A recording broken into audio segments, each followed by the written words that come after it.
CTV Edmonton, local breaking news with Matt Woodman. Good evening. A new analysis by Forbes magazine ranks the Edmonton Oilers as the third most profitable sports team in the entire world.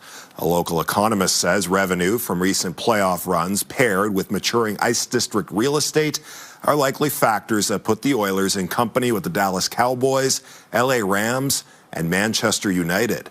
CTV's Jeremy Thompson reports.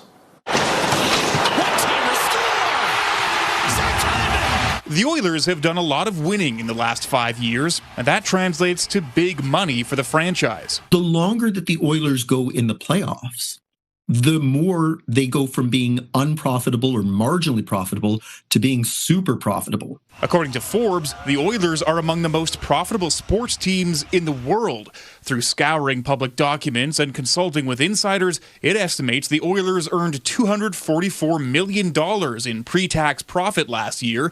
That puts the team in third behind sports juggernauts Dallas Cowboys and the NBA's Golden State Warriors. At $3.2 billion, the Oilers' overall team value is a fraction of the other teams at the top of Forbes' list.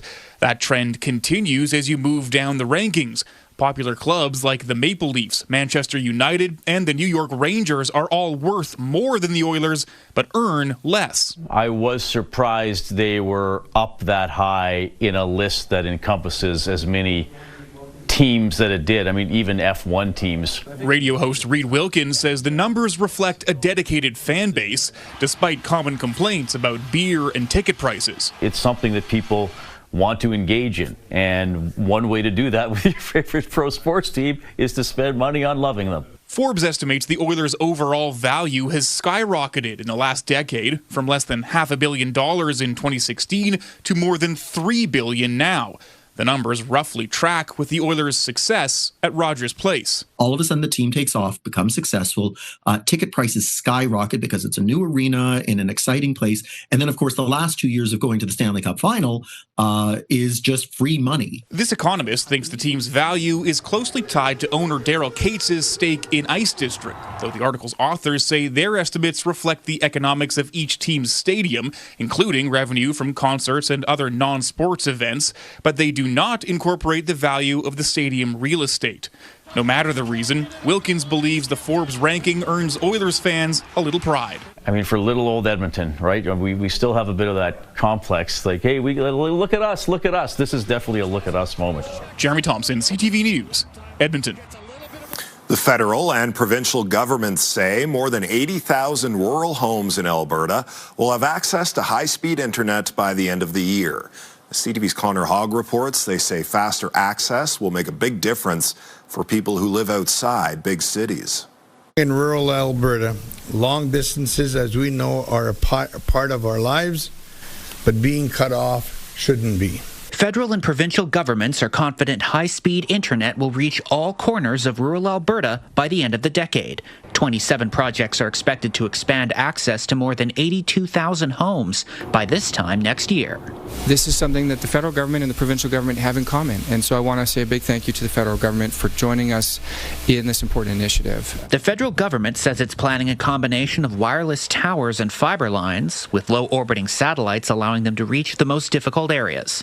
The feds are spending $136 million, the province $112 million, while $124 million will come from private providers. You can communicate quite quickly. That's wonderful. That's progress. 1,600 Indigenous homes in Alberta will get faster Wi-Fi this year. Shirley Schillinglaw says improved internet access will impact young and old throughout their daily lives. Our elders, they can't get out that much, so we keep them knowing what's happening in the world and understanding the different changes, because it's difficult when you live in a small community. You don't know what's happening. We've heard of students in the K-12 system who live in rural Alberta who have to drive into the nearest town and go to a Tim Hortons parking lot to get the Wi-Fi so they can do their homework. That's a perfect example of what we want to overcome. The projects announced today are expected to be done by the end of 2026. $3.3 billion federal dollars have been allocated until the end of 2030 to reach 100% high-speed internet access across the country by the end of the decade. Connor Hogg, CTV News, Edmonton.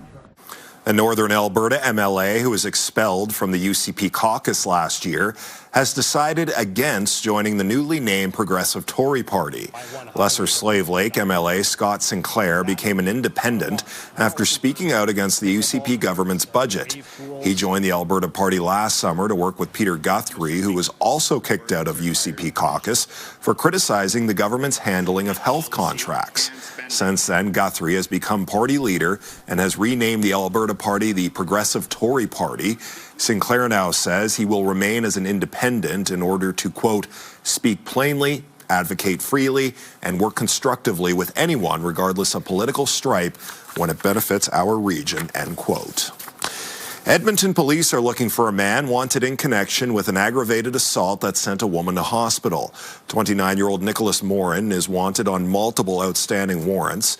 Police say he left a home in the Mill Woods area early this morning in a stolen 2018 Mitsubishi Outlander. Morin has multiple tattoos, including a rose above his right eyebrow. Police say he is dangerous and should not be approached. Evidence presented this week at the trial of a man accused of killing two people in Chinatown included a videotaped interview with police. CTV's Amanda Anderson has the latest from court as week 2 of the second-degree murder trial for Justin Bone wrapped up today. An Edmonton police sergeant who was a homicide detective in May 2022 testified this week at the trial of Justin Bone. He's accused of killing an employee at this auto body shop and the owner of this electronics store. The officer told the court about personal belongings seized from Bone after his arrest. He said there was a cell phone he believes belonged to one of the victims because it was in a language other than English, and the last call on it was for 911. He also testified a set of keys were found. He says when he took those keys to the scene, the key fob unlocked a vehicle behind the electronics store belonging to the victim. A forensics officer testified one of the keys opened the building's front door. Several photographs were shown of other items seized during the investigation, including clothing and shoes from Bone with presumptive bloodstains. Then video recordings of Bone giving an interview to police was shown. He appeared calm and answered questions, but at times was difficult to understand or saying things the detective told the court didn't make sense. When asked if he targeted the two men, he replied no, it was nothing like that, then said it was more of an emotional anger. As the detective started asking more difficult questions, Bone said he didn't want to talk anymore and referenced his lawyer. After one of the videos was played, Bone stood up in court and said, "These videos are fake and altered." A question about whether they were altered in any way was asked by his lawyer during cross-examination. The defense also asked about why Bone wasn't given timely access to contact a lawyer after his arrest and suggested to the detective who did the interview that most of what Bone is seen saying was nonsensical. A nurse also testified. Reading from her nursing notes, she said Bone told her he hurt his foot from, quote, stomping on other people. Over the past 2 days, the court has heard from several officers, including those who were with Bone at the hospital to have his foot checked out. One said the doctor did not find anything wrong with it after x-rays were completed. A construction worker also testified about an interaction he had with Bone moments before his arrest. He said Bone was yelling at him and threw a beer bottle, narrowly missing him. The trial continues next week. Amanda Anderson, CTV News, Edmonton. Edmonton's food bank says a new federal benefit for low and modest earners is badly needed. The proposed Canada Groceries and Essentials benefit announced earlier this week replaces the GST credit. It will provide a one-time top-up of around $400 for single individuals, more than $500 for a couple, and around $800 for a couple with 2 kids. It will also increase the regular GST benefit payments by 25%. The federal government says this offsets grocery cost increases beyond overall inflation since the pandemic. The food bank's executive director says her organization is busier than ever. It serves more than 40,000 people a month through its hamper programs. So I'm hoping that people in this room won't have to work quite as hard, and that our clients will be better served because they can make their own choices at their own local grocery store. The federal government says up to 1.3 million Albertans could be eligible for the new benefit. The one-time top-up will come in the spring, and the higher regular payments will begin in July. The Alberta Velodrome Association is getting a little more than $1 million from the feds for the newly opened cycling and triathlon center.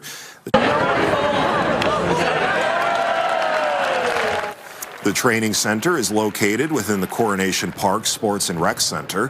The facility had its grand opening today. It has a velodrome, indoor running track, courts, a bouldering wall, studios, a play space, and more. The attached Peter Hemingway Aquatic Center is also open again after undergoing 5 years of renovation work.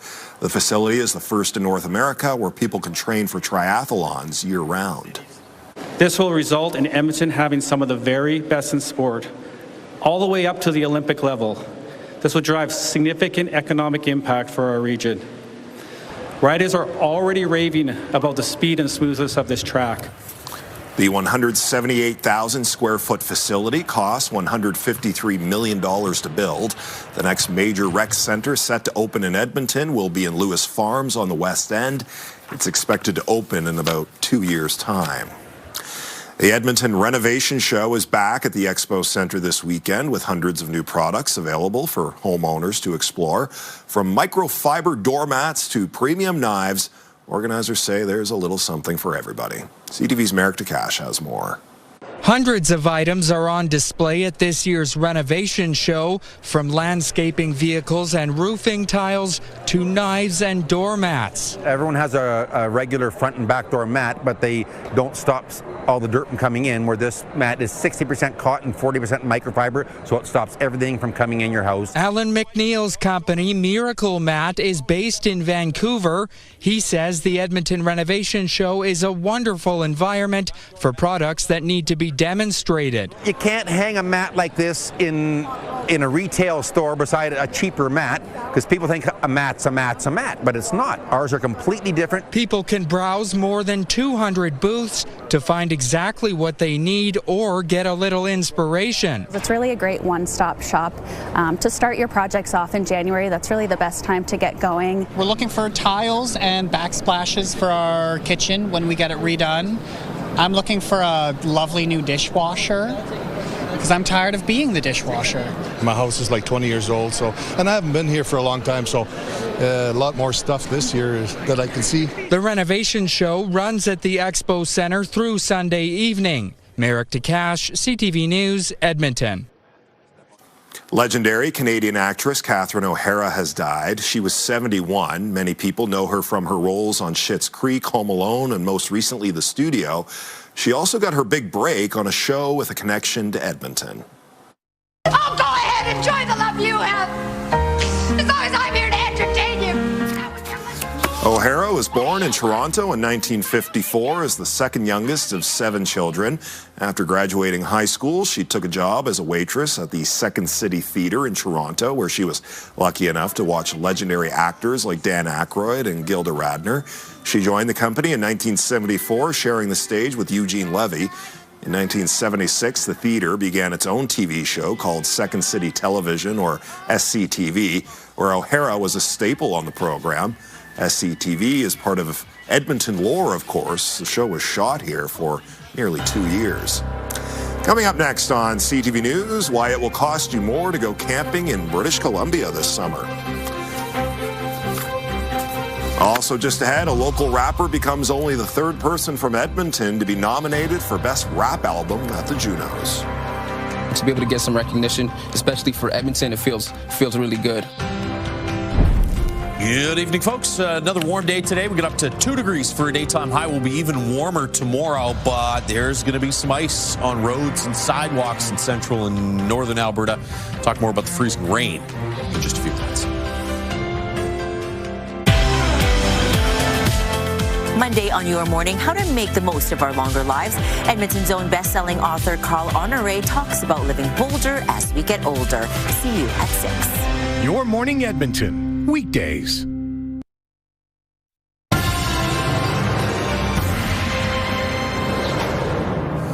The Bulls are headed back to Red Deer this weekend. It's Moonwalk from Thompson Rodeo. Let's go! Professional Bull Riders Canada is taking over the Crane Centrium tomorrow. This is the 5th year in a row PBR Canada has started its season in Red Deer. An Alberta bull rider who will be competing this weekend says the bulls and riders are all fresh and ready to give her. It's awesome. The worst time of the year is the months when we're not super busy, so I think everybody's excited and ready to get back rolling. Red Deer's a bit of a rodeo town, I guess. People like their bucking bulls and cowboys, and I think there's no better spot to kick off the Cup Series than Red Deer. The event starts tomorrow night at 7 o'clock.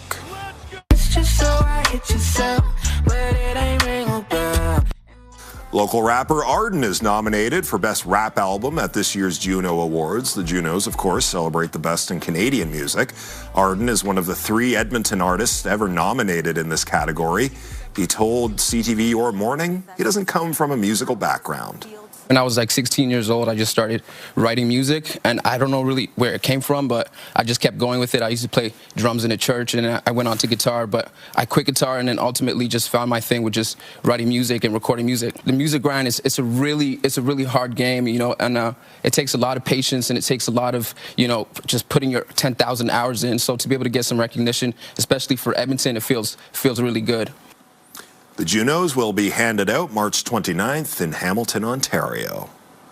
Albertans are going to have to shell out more to camp in BC's provincial parks. The BC government is introducing a new non-resident fee of $20. It will apply to front country and back country sites, along with cabin rentals in provincial parks.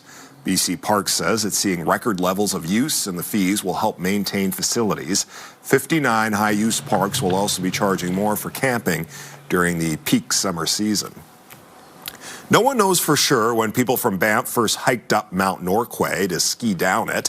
Staff at the resort, though, have found records that narrow it down to sometime in 1926. So this ski season, Norquay is celebrating its 100th anniversary. CTV's Kevin Fleming has more. It's like her second home, and that's because Kendall Hunter grew up in Banff but spent a lot of time at Mount Norquay. She's just 13 months old in this photo with her sister. Every spot on the hill has a memory for me, pretty much, you know. Training on the rope tow, or, you know, riding up backwards on the T-bar with my friends goofing around or skiing through the trees. Kendall's dad is local ski pioneer Eddie Hunter. This is a photo of him at age 15 after winning a ski competition at Norquay. He has memories of walking up from Banff because his family didn't have a car, and they would walk up the gully to watch the ski jumping. So he was pretty young. Eddie is also turning 100 in 2026, and Kendall is sharing some of her family stories in a blog celebrating the mountain's rich history. When Dad talks about Norquay in those early days, it's the story I always have is just about him walking up before there was a lift, and just how incredulous that was that people did that, you know. At that time, they skied them in leather boots and wooden skis. And when I ski it today, I get tired skiing down. I could just imagine how it was back then when they walked up, skied down in that equipment. You know, they were really committed to this sport and enjoying themselves doing it. Jim and Lynn Robertson have been skiing here for 20 years and live in Canmore. They come out about 3 times a week during the ski season. The history is amazing. When you look at the old pictures of Marilyn Monroe out here skiing back in the day, and, you know, there's a lot of history. Over the years, countless people have learned how to ski at Norquay, and that's still one of the focuses today, is teaching people how to ski. And in fact, Norquay can boast 5 members on the national ski team, with 1 heading to the Olympics next week. Kevin Fleming, CTV News, Banff. The Olympic Oval in Calgary is creating a unique permanent display honoring the Games. Nearly every Winter Olympics torch dating back to the 1988 Calgary Games is now on display at the skating facility. The display also highlights Canada's speed skating success. A philanthropist has been collecting the Olympic torches that are now on display. The opening ceremony, by the way, takes place February 6th. When we return, reaching 1 million clicks, how a van owner says his vehicle reached the impressive milestone. 99999 has been achieved. Woo!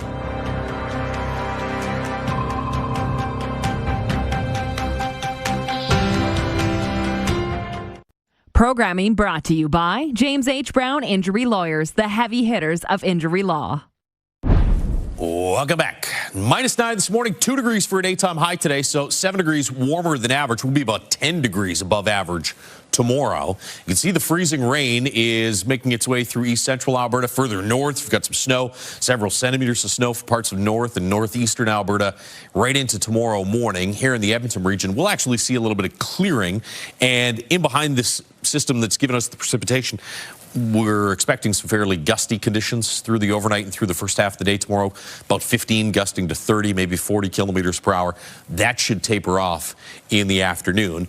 There's actually another wave of potentially some wet snow or freezing rain for Sunday night and into early Monday morning. Sunday afternoon, you get this chance of snow further to the north, some rain developing there in through the Peace Country. And you can see by Sunday evening, around Edmonton, south towards Red Deer, yet again, you have a chance for some wet precipitation as opposed to snow. I think this is probably, I know this model has more snow than rain in the Edmonton area, but I think in Edmonton, this is probably more of a showers or freezing rain situation for overnight Sunday night into Monday morning. Should all be out of here by the morning commute Monday, but maybe another dose of rain and freezing rain before the weekend is done. -9 in Fort McMurray tomorrow morning. -2s for Red Deer and Grand Prairie. Will be around the freezing mark in Edmonton. -8 with some snow, especially through the morning, tapering off in the afternoon. 1 for Grand Prairie, but a handful of degrees above zero. Jasper, Whitecourt, Edson, Red Deer. Lloydminster gets to about a degree above zero. And here in Edmonton, breezy in the morning, mixed sun and cloud in the afternoon, high of 5. 2 on Sunday. A chance of precipitation Sunday night into Monday morning. Highs of 4 for Monday, Tuesday as the warm spell continues. And the record high for Wednesday is 9 degrees. We'll be close to a record middle of next week. That is your forecast. The Edmonton Oilers have won 3 games in a row for the first time this season. Here's McDavid. One-timer score! Zach Hyman scored in overtime last night to push the Oilers past the Sharks. 4-3 was the final. The Oilers were trailing 3-0 heading into the third. They scored twice with their goalie pulled, including that blast from Evan Bouchard, which tied the game with less than a minute to go.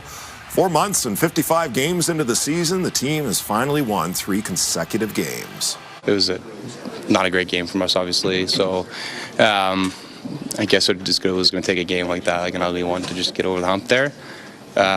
Crazy stat with where we are, I guess. But won 3 in a row, so we can stop talking about it.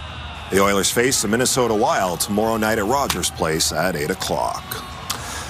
Buying a new vehicle is a big purchase for many people, so it's helpful to make your ride last as long as it can. A CTV viewer just set an impressive milestone with his van. It just topped more than 1 million kilometers. CTV's Pat Foran has more on how he did it. Marco Intihar of Claremont owns a 2000 Toyota Sienna van. It's been in the family since new and is affectionately known as Betsy. He recently videoed the odometer as it clicked over to 999,999 kilometers, which is the most it can record. 99999 has been achieved. Woo! Let's hear it for Betsy.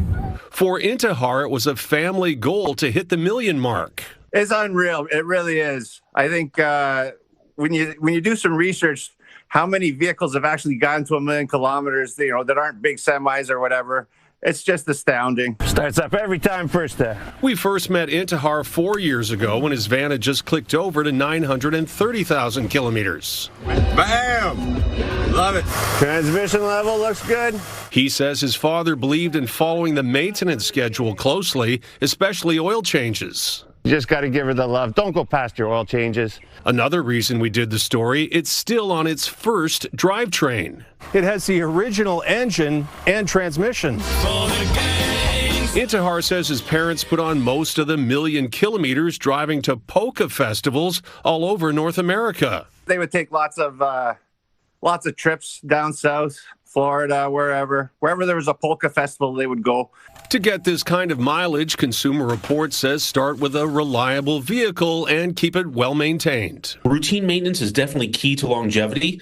It costs some time in the shop and money for those maintenance items, but it's generally money and time well spent. Your best bet, follow your owner's manual. All the fluid changes matter, all the filter changes matter, and it does add up, but it is cheaper than repairs down the line. As for Intihar, he says his father would be proud to know Betsy made it to 1 million kilometers. It was just my dad's dream to get to 1 million, and it's done. So I think we're going to gracefully put her out to pasture. Toyota should be proud. That's a pretty impressive thing to have accomplished. Pat Foran, CTV News. And that's our show. Thanks for watching. I'm Matt Woodman. Have a great weekend and a great night.